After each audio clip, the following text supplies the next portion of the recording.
পলেস্তারা খসে পড়ে পিলার ফেটে গিয়ে নারায়ণগঞ্জের রূপগঞ্জে বালু নদীর উপর নির্মিত চনপাড়া সেতু চরম ঝুঁকিতে রয়েছে। যে কোনো মুহূর্তে সেতুটি ধসে পড়ে জানমালের ব্যাপক ক্ষতি হতে পারে। সেতুর উপর দিয়ে যানবাহন ও পথচারীরা জীবনের ঝুঁকি নিয়ে চলাচল করছে, অথচ সেতুটি পুনর্নির্মাণ অথবা মেরামতের কোনো উদ্যোগ নেই কর্তৃপক্ষের। নারায়ণগঞ্জ থেকে আশিকুর রহমান হান্নানের রিপোর্ট, জানাচ্ছেন ফরিদুর রহমান। ১৯৯১ সালে প্রায় ১,১০,০০,০০০ টাকা ব্যয়ে নারায়ণগঞ্জের রূপগঞ্জের কায়েতপাড়া ইউনিয়নের চনপাড়া ড্যামরা এলাকায় বালু নদীর উপর এই সেতুটি নির্মাণ করা হয়। বর্তমানে সেতুটির বেহাল দশা, যে কোনো সময় ধসে পড়তে পারে এটি। ২০০০ সালে একবার সেতুটির নিচে ফাটল দেখা দেয়।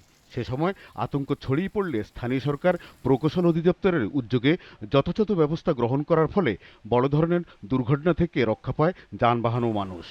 এরপর ২০১২ সালে সেতুর পিলার ও বিভিন্ন অংশের পলেস্তারা খসে পড়ে। সে সময় সেতুটিকে ঝুঁকিপূর্ণ ঘোষণা করে কর্তৃপক্ষ। এরপরও জীবনের ঝুঁকি নিয়ে যানবাহন ও মানুষ চলাচল করছে। ভাঙ্গা গেলা যদি আল্লাহ না করুক কারো ওষুধ পড়ে, তারপর কি রেলিং নাই, পায়া ৬-৭টা পায়া সব ভেঙে গেছে। যে কোনো সময় এটা দুর্ঘটনা, বিরাট বড় একটা দুর্ঘটনা ঘটতে পারে। আমাদের জীবনের ঝুঁকি নিয়ে এখানে গাড়ি পারাপার করতে হয়। সেতুটি পুনর্নির্মাণের দাবি জানিয়েছেন স্থানীয় চেয়ারম্যান। হেভি গাড়ি যেন চলতে না পারে, এই জন্য আমরা কয়েকবার উদ্যোগ নিয়েছি, আমরা পরিষদ থেকে আমরা করেছি। তো এখন যে বর্তমানে যে ব্রিজটা চলছে, এই ব্রিজটা অত্যন্ত ঝুঁকিপূর্ণ আছে। এ ব্যাপারে রূপগঞ্জ উপজেলা প্রকৌশলী বলেন, সেতুটি ঝুঁকিপূর্ণ, তবে নতুন করে নির্মাণের জন্য আবেদন করা হয়েছে।